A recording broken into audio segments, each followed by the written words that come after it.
Alors, quelques petites explications sur mes fiches pédagogiques. En fait, on va dire, chacun des éléments du programme que je fais lors de ma formation de web design et de référent digital, donc chacun des éléments du programme touche à une ou plusieurs fiches pédagogiques qui permettent donc aux étudiants et aux apprenants globalement de suivre le cours, de réfléchir, d'avoir pas mal de liens qui sont d'ailleurs remis à jour assez souvent euh, pour pour prolonger les cours et pour avoir des exos, etc., etc. Donc je vais vous montrer comment fonctionnent globalement mes fiches pratiques que j'ai créées.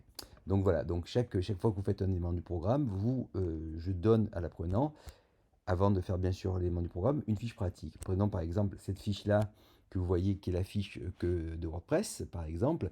Il suffit d'avoir un lecteur de PDF pour pouvoir l'ouvrir. Et là, vous voyez devant, notamment sur la fiche WordPress, il y a, euh, il y a pas mal de pages, parce que WordPress, c'est comme 3 semaines de programme à l'AFPA. 3 semaines, en fait, c'est pas vraiment 3 semaines, parce que c'est 3 fois 5, donc 15 jours ouvrés.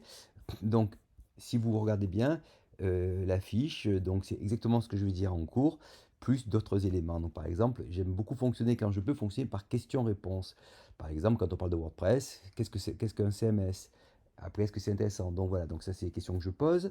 Généralement, on essaie de répondre en cours et après, sinon, il y a les réponses qui sont ici à la suite donc des pages en PDF.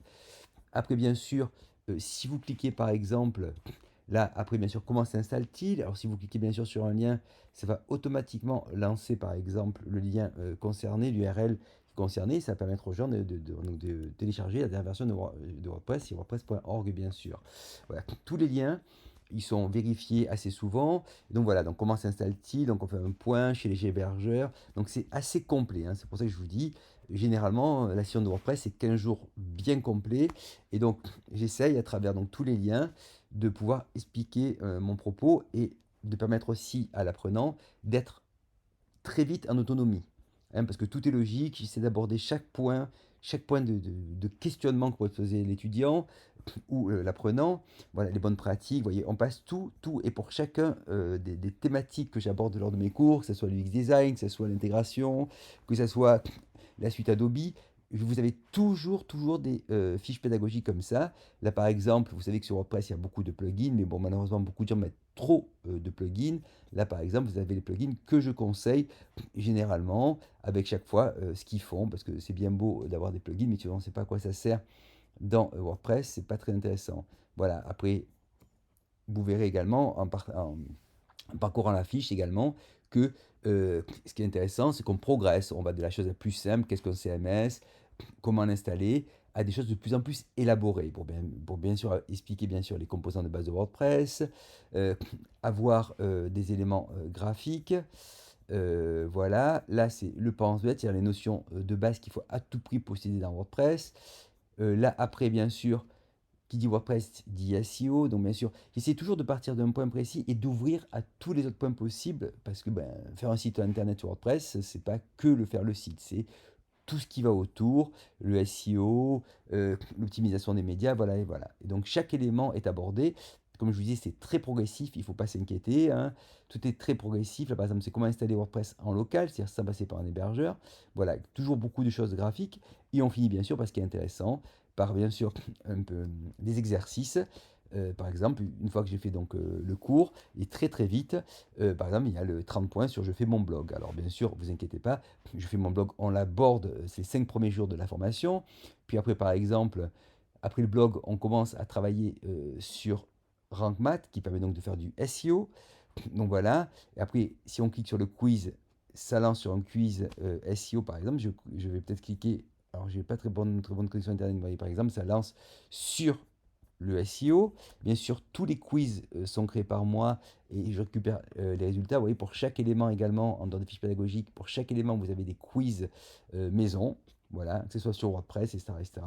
Ça me permet de valider les acquis. Et bien sûr, on revient sur les éléments quand je vois que l'étudiant, si par exemple, on va dire que si en gros, chaque quiz est appuyé sur 100 points, si je vois que l'étudiant a moins de 60 ou moins de 70, on revient sur les points qui ont posé problème, etc., etc. Donc voilà. Donc je refais par exemple sur WordPress, on commence par je fais mon blog, puis après on écrit des articles qui sont SEO friendly, donc des articles qui vont se référencer sur le web. Il y a un petit quiz SEO pour valider tout ça. Après, bien sûr, on se lance sur de l'e-commerce, c'est-à-dire je crée mon site d'e-commerce via WooCommerce sur WordPress, et on finit bien sûr sur un quiz WordPress. Voilà, le but étant qu'au bout de ces 15 jours, donc des fois aussi des 20 jours ouvrés, parce que ça dépend du temps qui m'est imparti, mais en gros, le but étant qu'à la fin du temps imparti, vous possédiez, on va dire en grande partie, que vous ayez des grandes bases et que vous, je ne dirais pas maîtriser, car WordPress, vous doutez bien qu'il faut plus de 20 jours pour le maîtriser, mais qu'en gros, vous possédiez les grandes arcades de WordPress pour pouvoir bosser. Voilà. C'est mon principe de pédagogie. Donc, je recommence à partir du plus simple pour aller vers le plus complexe, avec toujours des fiches pratiques qui permettent de l'autonomie, de la réflexion et aussi de développer sa propre façon de travailler, car c'est très très important de développer son propre esprit critique. Et bien sûr, des quiz de validation, etc., etc. Voilà. Je vous remercie d'avoir écouté cette petite vidéo. J'espère que j'ai été clair. Et bien sûr, donc tous les liens que vous avez là, donc chaque fois, par exemple, vous voyez, si je clique ici, tous les liens renvoient sur des sources sûres. Voilà, donc par exemple ici, WP Market, WP Marmite, qui est quand même une source sûre sur WordPress. Je vous remercie beaucoup, je vous souhaite une bonne journée.